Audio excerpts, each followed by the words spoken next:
Après la mort de Moïse, serviteur du Seigneur, le Seigneur dit à Josué, fils de Nun et lieutenant de Moïse, « Puisque mon serviteur est mort, lève-toi, traverse ce Jourdain avec tout ce peuple pour pénétrer dans le pays que je donne aux Israélites. Comme je l'ai promis à Moïse, je vous accorde la propriété de tout endroit où vous poserez le pied. Du sud au nord, votre territoire s'étendra du désert aux montagnes du Liban. D'est en ouest, il ira de l'Euphrate, le grand fleuve, à la mer Méditerranée, en incluant le pays des Hittites. Durant toute ta vie, personne ne te résistera. Je serai avec toi comme j'ai été avec Moïse, et jamais je ne t'abandonnerai, jamais je ne te laisserai sans secours. Sois courageux et fort, car c'est toi qui donneras en héritage à ce peuple le pays que j'ai promis à ses ancêtres. Il te suffira d'être courageux et fort pour observer l'enseignement que mon serviteur Moïse t'a transmis. Ne t'en écarte jamais, et ainsi tu réussiras dans tout ce que tu entreprendras. Que ce livre de l'enseignement ne s'éloigne pas de toi. Médite-le jour et nuit, de façon à observer tout ce qui y est écrit. Alors, tu mèneras à bien tes projets et tu réussiras. N'oublie pas que je t'ai recommandé d'être courageux et fort. Ne tremble pas, ne te laisse pas abattre, car moi, le Seigneur ton Dieu, je serai avec toi partout où tu iras. Amen.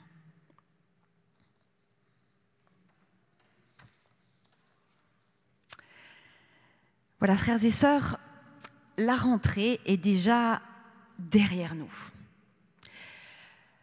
Nos vies ont gentiment repris leur rythme trépidant. L'été, on l'a bien vu ce matin, a fait place à l'automne. La grisaille s'installe, les feuilles commencent à tomber. On recommence même à parler de politique dans les dîners.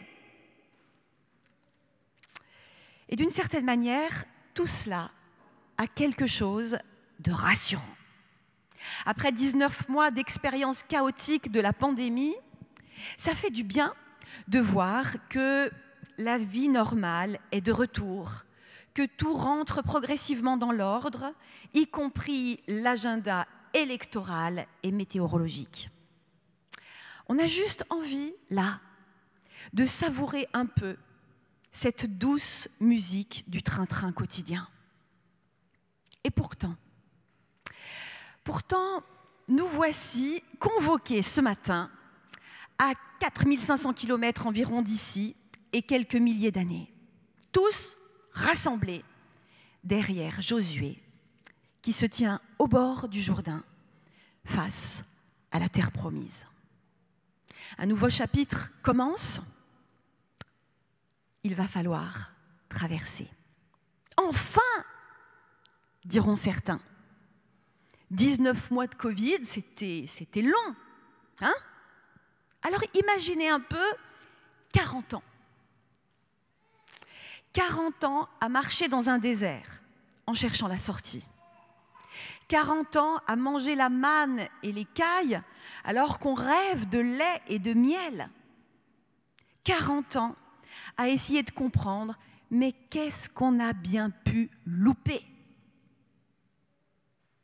Je veux parler bien sûr des 40 ans passés par les Hébreux dans le désert, sous la houlette de Moïse, le serviteur de l'Éternel.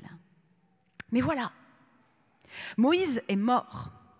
Le dernier livre du Pentateuque s'est refermé et un nouveau livre commence avec Josué au bord du Jourdain.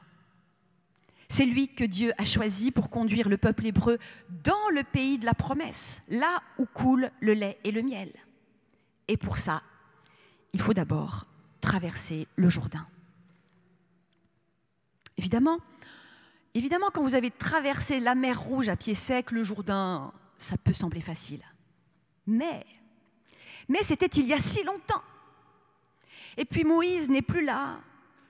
Et puis en cette saison, le Jourdain n'est pas un petit ruisseau à moitié sec. L'eau est plutôt haute. Il y a du courant. Et puis après, qu'est-ce qui nous attend de l'autre côté? Entrer sur la terre promise, on ne dirait pas comme ça, mais c'est un vrai défi. C'est le plus grand défi de la vie de Josué, ce qu'il a le plus désiré. Mais c'est aussi son plus cuisant échec. Parce que 40 ans auparavant, souvenez-vous, Josué a fait partie d'un petit groupe d'éclaireurs qu'on a envoyé en repérage de l'autre côté du Jourdain. Je vous invite à relire Nombres 13 et 14. De leurs yeux, ces éclaireurs ont vu la terre promise. Ils l'ont foulée. Ils ont vu cette terre avec ses fruits succulents et toutes ses richesses. Oui, oui. Mais ils ont vu aussi qu'elle était habitée par des géants. Enfin, des géants. C'était des hommes plutôt grands. Mais dans leur tête, c'est devenu des géants. Alors ils ont pris peur. Tellement peur qu'ils ont convaincu tout le peuple de ne pas y aller, de ne pas traverser. Josué et Caleb ont été les seuls à ce moment-là à croire fermement que cela ne dépendrait pas d'eux, mais de Dieu seul, et qu'il fallait y aller. Face à cet affront de l'incrédulité, Dieu s'est fâché. Et il a condamné son peuple à marcher encore 40 ans dans le désert avant de pouvoir entrer sur la terre promise. Alors imaginez, 40 ans. Josué doit avoir autour de 80 ans et le voilà à nouveau sur les rives du Jourdain. Ce n'est plus le guerrier d'autrefois, fort et courageux. C'est un homme affaibli et fatigué qui va devoir traverser le Jourdain. Parfois, ce qu'on a ardemment désiré, ce pourquoi on s'est battu pendant des années, est là, tout près, devant nous, à portée de main. Il faut y aller. Et pourtant, la peur nous saisit. Elle peut nous faire reculer, douter, voire même renoncer. Je ne sais pas si ça vous parle tout ça. Ce n'est pas juste une vieille histoire que nous lisons dans la Bible, c'est aussi notre histoire aujourd'hui, notre récit individuel et collectif. Dans chacune de nos vies, il y a un Jourdain à traverser, une promesse donnée à laquelle il faut croire, une terre ou un avenir à conquérir. Et c'est pour ça que nous sommes tous là, derrière Josué ce matin, face à la terre promise. Mais sans doute toi, encore plus, Ilan, parce que le Jourdain, il est là, juste derrière moi, devant toi. En réalité, nous sommes tous là, en tant qu'Église aussi, anciens baptisés, futurs baptisés. Certains ont marché longtemps, parfois plus de 40 ans. D'autres se sont mis en route plus récemment, rejoignant le cortège des pèlerins étrangers et voyageurs. Chacun, nous avons entendu l'appel et la promesse de Jésus retentir un jour pour nous-mêmes. Lève-toi et marche. Tes péchés sont pardonnés. Ta foi t'a sauvé. Et nous y avons cru. Mais nous avons aussi reçu l'appel et la promesse qu'il nous adresse en tant que peuple à travers les paroles de Jésus. Allez, faites de toutes les nations des disciples. Vous serez mes témoins à Jérusalem, dans toute la Judée et la Samarie, et jusqu'au bout du monde.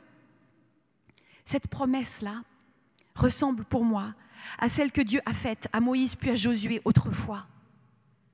C'est la promesse d'une nouvelle terre à habiter et d'une certaine manière à conquérir. Un territoire qui s'étend bien au-delà de ce que nous connaissons et de ce que nous maîtrisons, du sud au nord, de l'est à l'ouest. Le territoire que Dieu a promis aux apôtres il y a 2000 ans et qu'il nous promet à nous aussi, d'une certaine manière, c'est le monde entier. Dieu nous envoie dans le monde en tant que chrétiens et il nous demande aussi de le conquérir. Alors bien sûr pas en mode croisade, Bien sûr que non, mais nous sommes réellement appelés, à la suite de Jésus-Christ, à conquérir le monde dans lequel nous sommes par notre témoignage, en parole et en acte, par notre amour les uns pour les autres. Vous serez mes témoins. Voilà le défi de toute vie chrétienne, au cas où nous l'aurions oublié. Et du coup, le territoire que Dieu a promis, que Dieu nous a promis et qu'il nous donne aujourd'hui, vous le comprenez bien, ce n'est pas juste le temple du Marais, là où nous nous sentons chez nous, à la maison, en sécurité, là où nous pouvons parvenir à nous aimer les uns les autres, nous pardonner, nous soutenir, etc. Non. Être chrétien, ce n'est pas juste venir à l'église le dimanche. La terre promise est dehors, au-delà des murs, au-delà de nos frontières. Elle s'étend jusqu'aux extrémités de la terre. C'est là que nous sommes appelés à nous installer et à vivre en chrétiens. Mais nous sommes un peu comme Josué au bord du jardin. Du Jourdain, pas du jardin. On sait qu'il faut y aller, qu'il faut traverser. On sait que Christ nous a ouvert la voie, il nous a libérés. Il nous envoie dans ce monde pour témoigner de notre foi et de l'Évangile, mais il faut d'abord traverser le Jourdain, se jeter à l'eau, se noyer un peu et risquer notre vie pour accueillir la sienne. C'est l'expérience du baptême, bien sûr. Il faut plonger pour pouvoir rejoindre l'autre rive et entrer dans la vie nouvelle que Dieu promet. Et c'est pas simple d'y aller. J'en connais même qui sont restés plus de 60 ans sur le bord avant de plonger. Mais après ça, l'aventure continue aussi. Il faut s'installer dans la vie chrétienne, prendre sa place, assumer qui on est. Et ce n'est pas facile non plus. Être chrétien aujourd'hui dans un territoire comme Paris et sa région, c'est même souvent un combat. Un combat pour assumer nos convictions et nos choix qui ne vont pas toujours dans le sens du mainstream, que l'on ait 19 ans ou 65. Un combat pour maintenir notre espérance dans une société qui cultive la désespérance et qui agite sans cesse toutes sortes de peurs. Un combat pour faire face au rejet, aux préjugés et au mépris que notre foi peut susciter. Un combat pour défendre cette justice radicale que Dieu nous offre en Jésus-Christ, sans faire de différence entre les hommes, ni de nationalité, ni de couleur, ni de sexe, ni de richesse, ni de culture. C'est pour mener ces combats-là que Dieu nous ordonne aujourd'hui d'être forts et courageux, comme il l'a ordonné à Josué par 3 fois. Car nous avons réellement besoin de courage et de force pour entrer chaque matin dans notre vie chrétienne et devenir les témoins du Christ, alors qu'en réalité, on ne se sent pas des super-héros de la foi. Il a fallu beaucoup de courage à Josué pour croire que Dieu allait lui livrer Canaan alors que son peuple n'était ni nombreux ni particulièrement fort. Et il nous faut à nous aussi du courage pour croire que Dieu peut changer le monde en s'appuyant sur notre faible témoignage, qu'il peut toucher le cœur des gens à travers un seul geste ou une seule parole de notre part, dite avec courage. Oui, il faut tenir ferme dans cette confiance qu'avec nos 5 pains et nos 2 poissons, Jésus va nourrir une multitude de gens qui ont profondément faim et soif dans ce monde. Il nous faut du courage pour croire qu'un peu de sel peut faire lever toute une pâte. Sois courageux et fort. La deuxième fois que Dieu dit ça à Josué, c'est pour lui expliquer où il pourra puiser cette force et ce courage. Mais à ce moment-là, il ne lui donne pas un armement, une caisse secrète avec des gadgets comme James Bond. Il ne lui propose pas une stratégie, ni rien de matériel ou de guerrier pour booster sa confiance. Il te suffira d'être courageux et fort pour observer l'enseignement que mon serviteur Moïse t'a transmis. Ne t'en écarte pas, et ainsi tu réussiras dans tout ce que tu entreprendras, dit Dieu. Notre force et notre courage de chrétien, nous ne les trouverons pas dans des séminaires ou dans des techniques quelles qu'elles soient, mais dans le seul fait d'écouter la parole, de rester solidement attaché à Christ, qui est la parole de Dieu, à ses commandements et à son enseignement, en les méditant jour après jour. Ça peut sembler déroutant, mais l'enjeu est essentiel pour nous chrétiens. Notre force ne réside pas en nous-mêmes, mais dans cette parole qui nous a rejoints et qui nous a conquis. Cette parole qui nous redit sans cesse qui est Dieu et qui nous sommes devant lui.